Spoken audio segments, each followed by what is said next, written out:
Beneath the lands of Andash are many hidden stories. Some are buried beneath the waves of sandy dunes, while others stay unseen amidst the weight of great traditions.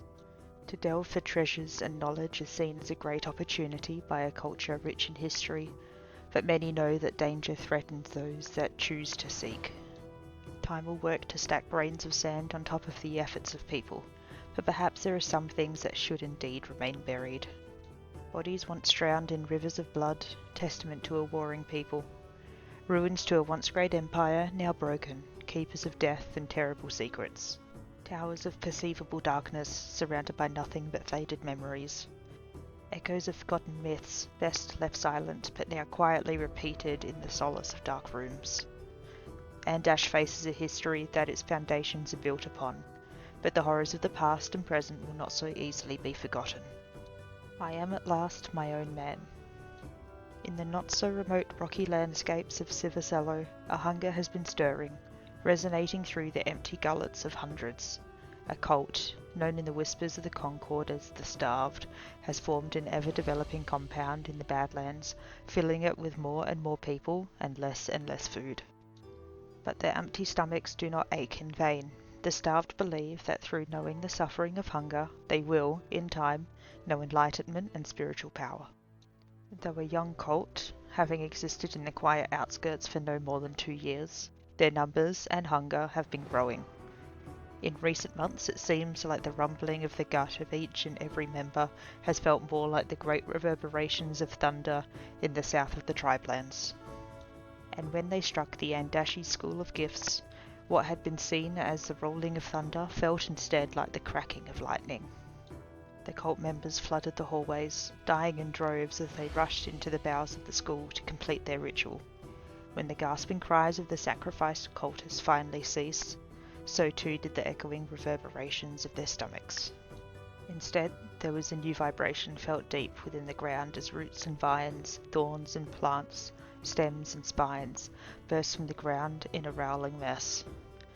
The growths engulfed the school in green and red in equal measure, ripping through the mages in the halls with a fervour ordinarily reserved for starving beasts.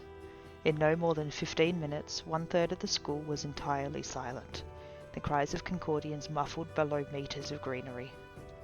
Where there was once muffled cries, there became a strengthening whisper within the Concord. A cult of starvation, a cult of grain and grail, a cult of Dahl. The most wanted man in the Concord resurfaced, reinvented, and reborn into a new cult. A new way in which to bring the Concord to its knees through destroying its cities.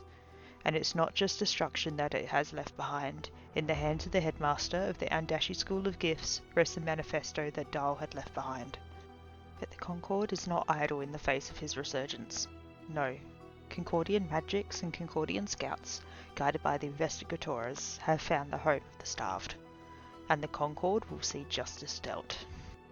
Game information. There will be information relating to the Starved and the attack on the Andashi School of Gifts for the Champion of the Tribes, the Investigators, the Senator of the Tribelands, and the Headmaster of the Andashi School of Gifts. There will be a chance to head to the Andashi School of Gifts in a conflux to undo the damage caused by the Starved. The Headmaster of the Andashi School of Gifts is the responsible party for this conflux and will receive the relevant information at Summit. There will be a chance to confront the Starved at their home after having been located by Concordian magic and Concordian scouts. The Investigators will be the responsible party for this conflux, receiving the relevant information at the Summit. The Andashi School of Gifts is currently heavily damaged and mourning many lost staff members and promising students. Andashi mages who are close to the school are encouraged to add black to their costume as a sign of mourning, while those who have lost someone close to them may choose to carry an important item which once belonged to the fallen. The Andashi School of Gifts' ability to function in the future will be dependent on the result of these confluxes and decisions made by many notable Andashi characters. What has been trapped within my mind? Kadiri Temple is victim to the constantly shifting sand perhaps more than any other part of Andash. The weight of tons of stone being moved day after day has taken a toll on the excavated ruin near as much as the people who worked within it.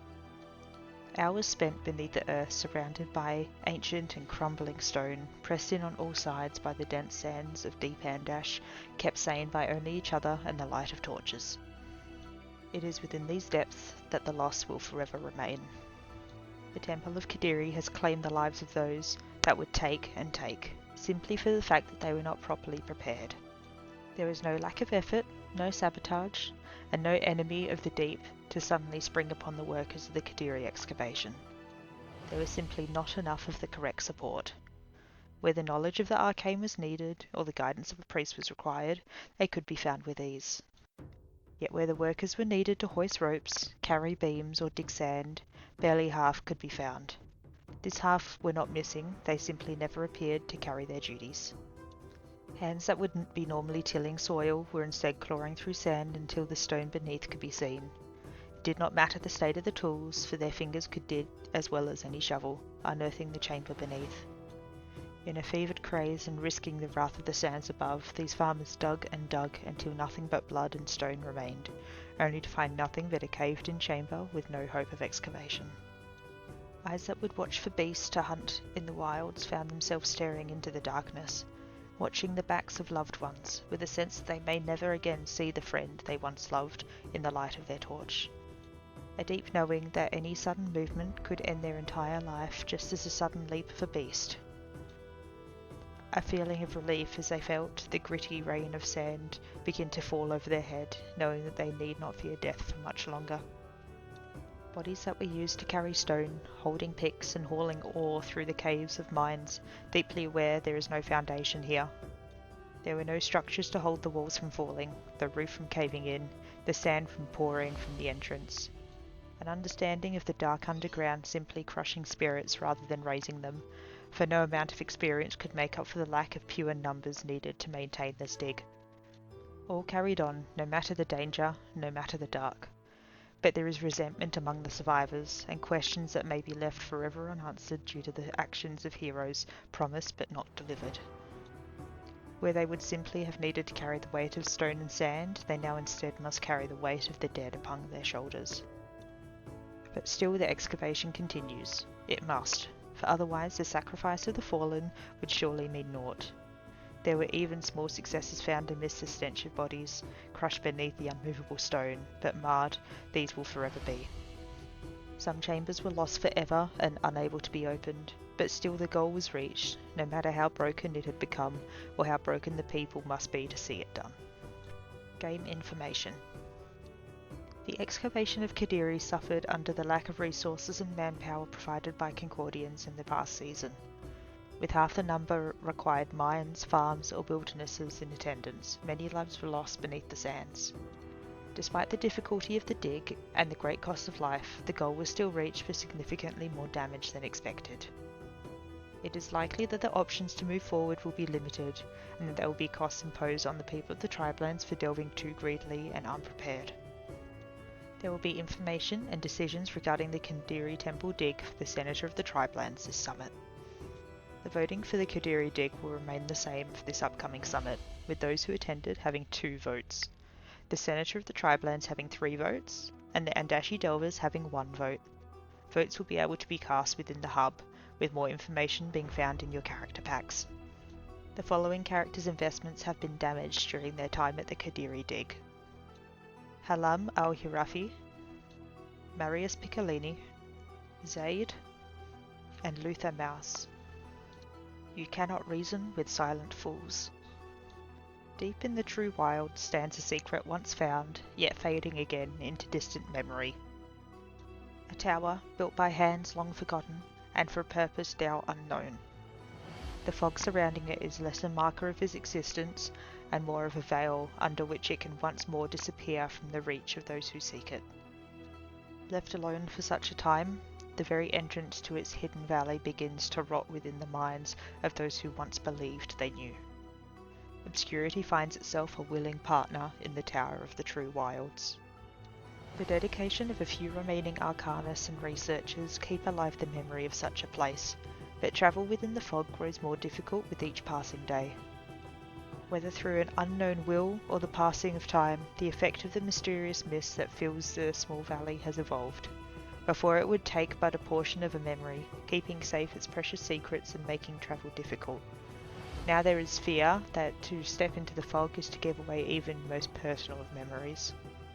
Stories of a few brave Andashi researchers, encouraged by their peers to brave the dangers and once more find the tower, now instead ensure the heartbreak of their families. Once aspiring and talented researchers now forget their very names and way of life, barely a semblance of sanity held together by the faintest of feelings. People of Andash, forcefully severed from the links that are their clans and tribes, forevermore believing that their closest of families to be the most overbearing of strangers. Cries of help abound from the aggrieved families of the broken, but no help miraculously appeared when needed. The tools and herbs of surgeons could do little to bring back the thoughts of those once excited researchers. The soft words of priests brought little but vacant stares from glossy eyes, and the efforts of mages not enough to see even a hint of self now lost. The fog had taken their everything, and nothing left but a physical husk that parodies their humanity. The swirling depths of the valley beckoned to those who would seek the tower. Whatever secrets it hides within a great unknown may either hinder or help the Concord. But none question that its contents are of great import, for why else would it be so well protected? What other reason would there be to take such things from the minds of merely curious people? Game information. There will be information and opportunities presented to the headmaster of the Andashi School of Gifts this coming summit. The hidden tower within the true wilds has gone unattended and become even more dangerous to find. Signs tell that there is a chance that if left alone, perhaps it will disappear forever and be impossible to discover, its mysterious contents alongside it. Through the unintended sacrifice of a few talented Andashi researchers, the fog within the Valley of the True Wilds is known to cause severe amnesia that cannot be cured. Those characters that wish to care about the tower in the wilds may find themselves significantly disadvantaged by a generalized inability to remember it as it becomes less prominent. To represent this, Andashi characters whose names begin with A to L are unable to recall information or conversations regarding the tower in the wilds after more than an hour of being informed about it. Characters from other realms are not currently affected. Please note that these letters have no relevance to the tower, it's just a method for the game to represent its unique arcane nature. And that concludes my reading of The Slumber of Starving Gods. Thank you for being here, and I'll see you next time.